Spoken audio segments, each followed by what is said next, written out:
Nothing is scarier than a coding patient. This is especially true if you are a medical student or a resident. I mean, when a person is coding, they are dead. That is terrifying, and as so, the scene will usually devolve into chaos as everyone is scrambling to do whatever they can to get a pulse back.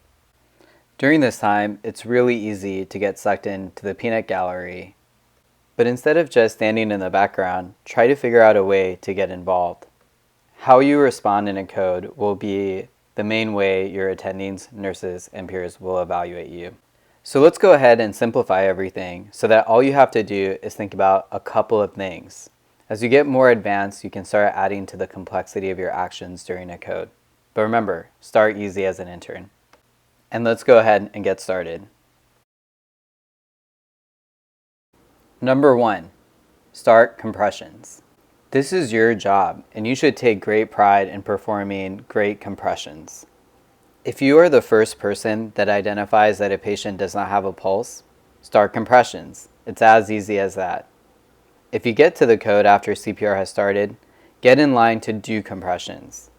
Even if there are techs or nurses in line to do compressions, jump on the bandwagon, get in line to perform compressions when needed. And make sure that your compressions are of the highest qualities. Do 2 minutes straight and don't stop until your 2 minutes are up, no matter how much your arms are burning.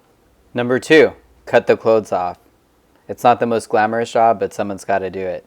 Make sure you have trauma shears and make sure you're the one helping to get the patient undressed.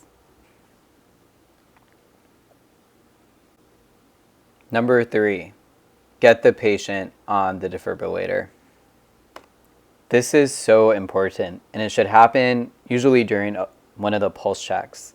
Look around. If no one has brought the defibrillator, go and grab it. It may be on the crash cart or somewhere else in the department, but you should make sure that you bring it to the bedside if no one else is. Number 4, be the pulse checker. Have your hand on the fem pulse and don't let go. During compressions, make sure that you feel a good pulse.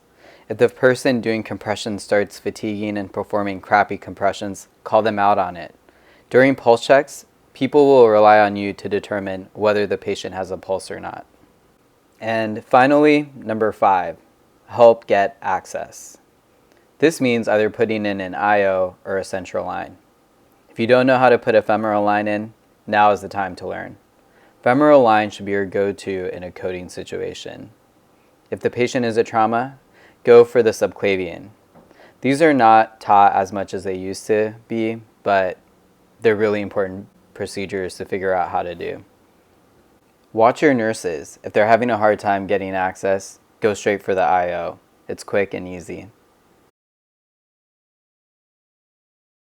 And that's about it. If you can do one of the above 5 things, you will be able to significantly contribute to a code. You won't be one of the wallflowers that just stares in. Instead, you will be an active member. Your team will remember you. And the more codes you become involved with, the more at ease you will feel with them. Next thing you know, your attendings will be teaching you more advanced skills and you will be given more responsibilities.